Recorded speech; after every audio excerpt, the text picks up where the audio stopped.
বাঁশির সাথে আবুল কাশেমের সখ্যতা বহুদিনের। ৯ বছর বয়স থেকে বাবা মায়ের সাথে বাঁশি তৈরির কাজ শুরু। অবসরে সে বাঁশিতেই আনমনা সুর তুলতেন।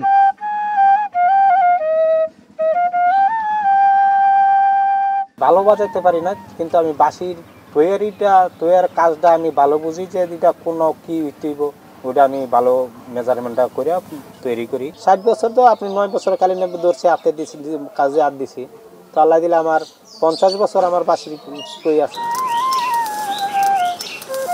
গ্রামীণ এই শিল্পের সঙ্গে জড়িয়ে আছেন কুমিল্লার হোমনার শ্রীমুদ্দি গ্রামের ৭০টিরও বেশি পরিবার। বছর জুড়ে কর্মব্যস্ততা থাকলেও বৈশাখের আগমনকে ঘিরে দম ফেলার ফুরসত নেই বাঁশির কারিগরদের। তৈরি হচ্ছে মোহন, মুখ আর নাগিন সহ ১৪ থেকে ১৫ জাতের বাঁশি।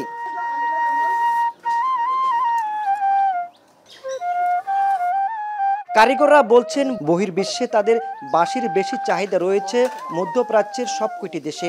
এছাড়া বিভিন্ন এনজিও এবং মধ্যস্বত্বভোগীদের হাত ধরে যাচ্ছে ফ্রান্স, জার্মান, সুইজারল্যান্ড, জার্মানি সহ যুক্তরাষ্ট্র ও যুক্তরাজ্যের ২৭টি দেশে। বাঁশ কাটন লাগে, এরপরে আইয়া শুকান লাগে, শুকাইয়া এরপরে মাটি দিয়ে পুরাতন লাগে। বৈশাখ মাস আইলে আপনার চাহিদাটা একটু বেশি হয়।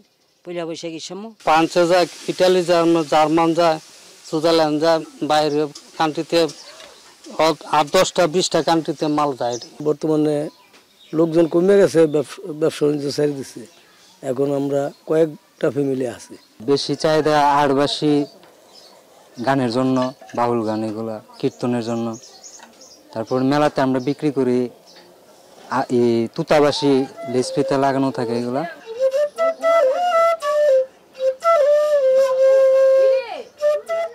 বাঁশির গ্রাম নামে পরিচিত শ্রীমুদ্দিতে একসময় অন্তত শতাধিক হিন্দু মুসলিম পরিবার বাঁশি তৈরি করতেন। বর্তমানে বাঁশের মূল্য বৃদ্ধি, পুঁজি সংকট এবং ঋণগ্রস্ত হয়ে শিল্পটি ছেড়েছেন ৩০টিরও বেশি পরিবার। বাঁশির গুণগত মান বাড়িয়ে রপ্তানি করতে ঋণ সুবিধাসহ সরকারি সহযোগিতা চান কারিগররা।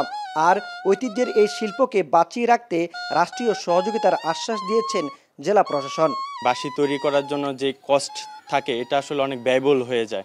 তারপর বিভিন্ন গ্রামে গঞ্জে আসলে বাঁশির ওই রকম মূল্য দেওয়া হয় না। বিভিন্ন মেলা এখন কমে গেছে, যার কারণে আমাদের এটা বিলুপ্তির পথে। বৈশাখ মাসে আসলে আমাদের পাড়াতে প্রায় ৫০-৬০টা ফ্যামিলি ছিল, এরা বাঁশি বিক্রি করতো, বাঁশি বানাইতো, সমগ্র বাংলাদেশে বাঁশি যাইতো।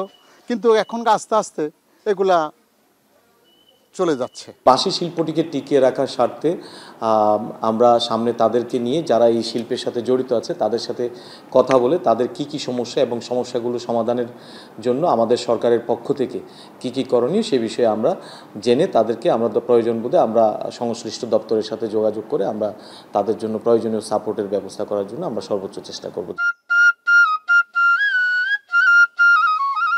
প্রায় ২০০ বছর ধরে কুমিল্লার শ্রীমুদ্দির বাঁশি দেশের ৩ ভাগের ২ ভাগ চাহিদা পূরণ করছে।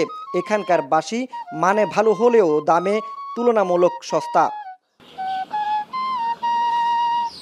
মাসুদ আলম, এখন, কুমিল্লা।